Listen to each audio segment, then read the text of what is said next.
right, we're live here. We're live. All right. Hello, this is Greg Viloria, aka Social Greg on Twitter for the Nerd Soccer Media Network. Here with my co-host. I am Liberty Madison, that tech girl, and you can find me on Twitter at Liberty Madison. She is that tech girl. I am that tech girl. So we're here for the SFNewTech post show like we do every month. We're twice a month. Well, you know what? The difference is this is the first one for 2014. Yes, yes. So exciting. Yes. I won't ask you any predictions, but anyway. It'd probably be something with Google Glass or something like that. But because I can see in the future. In case you did not know that, that comes with Glass. That is very true. So anyway, we had mobile live tonight, right? Yeah, that we focused on mobile. It was great. Yeah, it was kind of cool. We don't usually focus a lot on certain things, but it was kind of neat to do that. So you want to do a rundown, or you want to go right to your most favorite half of the night? I think we should definitely do a rundown for folks who kind of missed it a little bit. Okay, you know? Let's do a rundown. I missed the first one, Alfonso, which was really interesting. I don't know.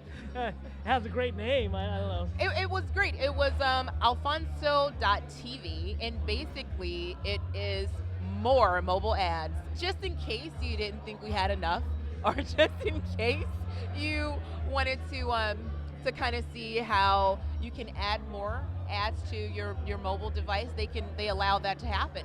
They team up with, he said, different like PR agencies, ad companies, and streamline your ads depending on like the content that you're watching. So they're another ad network that allows you to throw as many ads at this dude as possible on TV. Is that? I don't know. I'm just summarizing. That's what I just heard.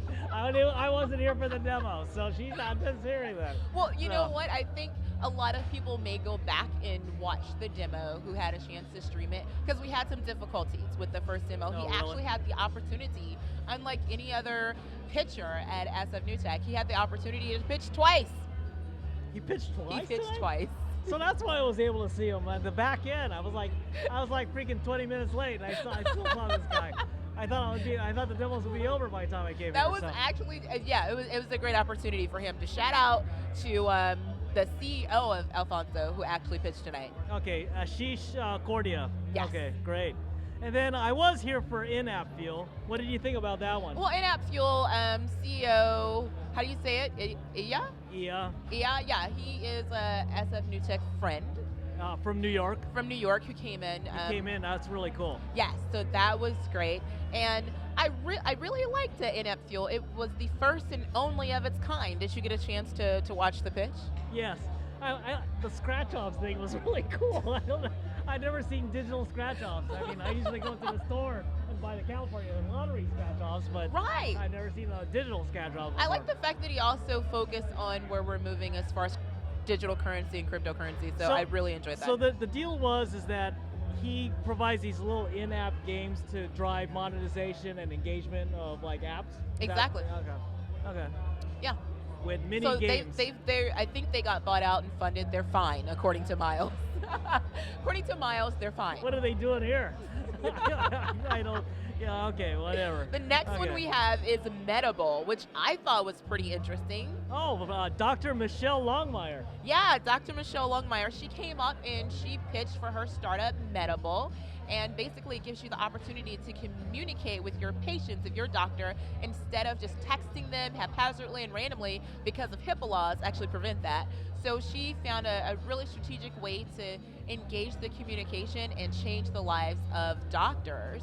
Because she said in a lot of med tech, they claim to change your life of the doctors, but she hadn't really seen that change. Her day-to-day was still the same, but she believes that Medable can actually to change the course of the way they're interacting with patients. See. So it's kind of like the teacher-student thing, right? The student can't really text the teacher directly, right? And there's a lot of some these states they do. Well, they do. So I know they still do, but anyway, I guess there are a lot of these apps that are in the middle where you actually text this service, and the service then relays the message back to the teacher. So this is kind of something similar to that? Similar to that, and she had other features as well that they're rolling out. So I thought it was pretty impressive, but like she said, you see a lot of med tech that doesn't really, I guess, is compliant with HIPAA, and she's compliant. So she must have been pretty frustrated to be a doctor with all her busy schedule. She said she was pretty frustrated. To build an app, right? Yes. That's pretty impressive, actually. Yeah, so Medable. Yeah, all right. And then we had, in between there, we had two, I call them guerrilla demos. I think Miles calls them something else. I call them ad hoc pop-ups. Okay, pop-ups. We all call them. So well, we have some pop-up startups. I like it. We can't standardize here at SFNewTech. So anyway, the Collusion app. Collusion. Yeah, for the iPad. iPad. They were so excited. They were excited. Were you excited, though? They cornered me before we even started tonight at SFNewTech. Well, the question is, was that tech girl excited about that? I was excited about their enthusiasm. I really loved it. And you know I've been trying to get us some Australian tech in here for a while. Oh, that's true. You know, She I'm really focused on Australia. And it was exciting to have someone come in. And he was the CEO of Collusion. And then, oh, that's right. The same town as Allo Mobile. Right? All mobile. Yes. Okay. All right. So what did you think about Collusion? It was kind of cool. So they had kind of like it allowed you in real time to really draw on a whiteboard. It's a whiteboard app for the iPad. I thought it was kind of cool. They had someone in the audience kind of working with them and kind of doing it in real time. I thought it was interesting that they kept playing off the Google Wave. Yeah. Remember, they kept saying like, "Oh, Wave thought it was going to take over the world." Everyone forgot about Google Wave about a year ago. So I mean, I think anyone. Well, it was too much too soon. It was too much too soon, too early, and this gives them the opportunity to adapt. It was pretty fast actually for an app that I was looking at. That it was really fast. It was smooth. Yeah, it was pretty smooth. I was impressed by that. Mm-hmm. So. I gotta ask them later if they actually use the local area network, like the wireless here, to kind of do that, or they do it. I think he else. mentioned that, and he said no, but we'll have to double check that. Okay. Yeah. And then next we got another guerrilla another demo. Pop-up startup. Pop-up startup, and whatever Miles calls it, Bright Idea. Bright Idea. Yeah. So what did you think about Bright Idea? You know, it kind of, I like the fact that their name actually encompasses what they're talking about. A lot of people just call something whatever, but it was really crowdsourcing a bright idea internally. So if you can think of back in the day when people really focused on the power of intranet for that internal company effort, what they're doing is crowdsourcing ideas and pitches internally. That's true. Other companies. So yeah, that's kind of a nice thing to do. So I guess in a startup, and he kind of wanted to share some ideas. People would vote for him. I've seen some voting apps kind of like that, but this is kind of like, this allows you to collaborate with the guy as well, right? To collaborate and also meet people in different departments who you may not have a relationship with and may not know. But I'm curious to know, you know how a lot of people like to take credit for work. How would that kind of play out? I knew she'd come up with some devious devious way of I like the plan of collaboration. I'm all about collaboration. But you know, you kind of wonder, you know, those people that want to take extra credit, this takes the guesswork out of that. We know who you are with this app. That's very true. You know who originated the idea. Exactly. Yeah. You can track it. You can see it. Actually, some of my lousy ideas, I'd like someone else to take the credit for. And I'm devious. The lousy ones, I want someone else to take the credit for. The good ones, I want to keep. But anyway, okay. So that was Bright Idea. Yeah, I think they were kind of cool. That was kind of neat that they. I love the fact they just jumped up there and were ready. They're pretty. I guess they were pretty ready. I guess. We had kind of different VP of engineering who assisted with the pitch as well. So that's right. That was great. That's right. And then lastly, Trunks. The one we've been waiting for all night. Trunks. I don't know. I mean, I saw them at the party last month. They were kind of cool. They were there, yes. Yeah. Trunks is cool. I think Trunks is amazing. So in case you guys don't know what Trunks is a mobile app. It is currently on iOS. It'll be available on Android in a week. So all my Fandroids out there, everyone knows I'm a Fandroid. I'm a phablet. Well, so actually, I got an iPad recently, but that's what? Yeah, we'll have to talk about that offline. I defected. Okay. So what you can do is they kind of pitch it like this. If you have photos that you want to keep private and you just don't want them available to everyone, you can have a particular sector of your photos hidden behind a passcode. Okay. I thought that was interesting. Yeah. And your storage does not depend on the storage of your device. It goes straight to the cloud. And another thing that they offered was free storage. If you download Trunks right now, whatever amount you use until the end of February, I think. Whatever amount you use until the end of February, you will continue to be grandfathered in that space. So they'll add more memory on top of what I just uploaded? Well, you could, but then it would cost you. But everything that you use up until the end of February is all you. All me. Okay. They're making me want to get an iPhone right now. Yeah, I know, but wait, we'll have to wait for the Android version. But that's what I thought too. I'm like, I'll have to wait. Well, they asked an interesting question.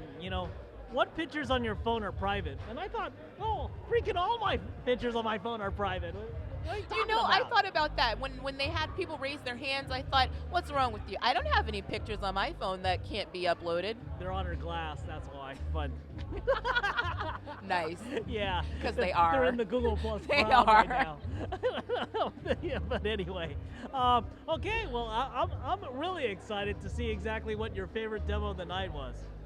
I would say that my favorite demo, there were so many to choose from, but because I am a mobile that tech girl, I would say that my favorite would have to be Trunks. Okay, that's kind of cool. Because they're focusing on photo storage, video storage, and that is really important to me. Okay. Extremely important. Yeah, it is. Yeah, you do a lot. You do a lot of media stuff. So. Yeah, I'm recording this interview on glass as we speak, so yeah. That's freaky. That's kind of, wow. I'm going to blink you. Yeah, I guess so. Thank you. I love being blinked. Okay. Okay, you want Social Greg's? I do. I'm waiting to hear this. I'm waiting to hear it. No. But anyway, I actually like in-app view, believe it or not, from a developer standpoint, Okay, I'd love to hear that, Greg. You want to hear that? Okay. So I think with the sea of apps that are out there, we need, as a developer, things that could just help us get that extra bump. Yes. And I think in-app fuel has that potential. Now, I think we're gonna have to figure out if everyone wants to play scratch-offs for the rest of their lives. But but I think it's kind of cool. I like it. I like it. I think it helps the little guy and the big guy. I mean, so I think it's good. Yeah, if it's gonna help, then definitely. So. And we're both social media geeks, so engagement is very important to us, right? Definitely key. Yeah. So what's going on with you? Do you have anything you want to talk about or tell people, welcome them into the new year? Hey, what we just launched here at SFNewTech was, there's a collaboration between Macworld and SFNewTech, if you didn't know. We're looking for the 6 apps that will change the world here for Macworld. So we just go to our website, sfnewtech.com, look for that call for submissions. We want to hear your story. You have an app out there, and if it rocks the world, tell us. And we're going to select 6, and we're going to pitch you at Macworld. You're going to have an hour, well, not an hour total for that whole thing, but you will have some time to tell the rest of the Macworld audience why you're so special. I think we're going to select some. I mean, we're going to do something with that. So. Well, I got a question for you that people out there may be asking. Okay. So out of these 6 that you have a call for, since it is Macworld, do they need to be iOS exclusive? I think they do. Don't come in there talking about Android. Yeah. Embarrassing us at SFNewTech. I mean, you can take pictures of your Android of the people. You can do that. And you can bring your glass in. You can come in as a true You can bring your glass in. You can do that. But this is exclusive for iOS, iPad. Okay, so if you Mac have a fantastic app that you're looking to launch and you are in the App Store or will be in the App Store soon, please go to our website at sfnewtech.com, and we are looking for the hottest 6 new apps to talk about and introduce to San Francisco. That's right. Paul Kent at Macworld wants you, man. So bring it on. Bring it on. There. Yeah. Anything else on your end that you want to announce? Well, you know what? I'm glad you brought that up, Greg. Okay. I am actually launching, I'm in beta right now for a new hardware project. And as you can probably see here, that is the new Python ear code from Liberty Madison for that tech girl. And you guys can go to that techgirl.co if you want to check it out. But basically, it's awesome, and it's a play on the Python coding language. Awesome. Yeah, that's cool. So anybody can wear it, guy, girl, whatever, but it introduces you to development, and we want to incite people, excite them, and get them excited about technology and innovation. So tell me about Python. I mean, tell me a little bit about it. What does it do? It's a great intro language to start coding in, and I mean, it's not the most popular language. Obviously, if you want to make some money, you need to learn some JavaScript, but it is a fantastic language to code in, like a Ruby on Rails or a Node.js, but Python's amazing, and it's a lovely piece, and people will stop you all the time with your Python ear code from that sick girl. Might as well promote Python. Just with the first Python. thing, exactly. Okay. It's a no-brainer, right? It's a no-brainer, so go to thattechgirl.co. Okay, so how can we get a hold of you, and how can we get a hold of That Tech Girl's website? You can find me everywhere. You can find me at Twitter. I am at Liberty Madison on Twitter and Instagram. I spend most of my time at Twitter and Instagram and G+. Yeah, she does. G+ a lot, actually. Yeah. How about you, Greg? Where can they find you? I'm on Twitter, aka Social Greg on Twitter, and I'm with Nerd Soccer Media Group, so you can catch our blogs at nerdsoccer.com, and you know, if you guys have an app that you want us to review or a hardware PC you want us to review, we'll go ahead and do that on Nerd Soccer as well. Definitely, yeah. If you have anything that you want us to check out or review, please let us know, and we'll be happy to talk about it. Okay, well, the next event, I think in February, early February, I think, so watch out for it. It's right before, I think we're going to have an event right before Valentine's Day, so maybe the 12th or the 11th Oh, we've got February. some fun stuff coming up for that, so follow us on Twitter. All right. See ya. Bye, guys. Careful out there.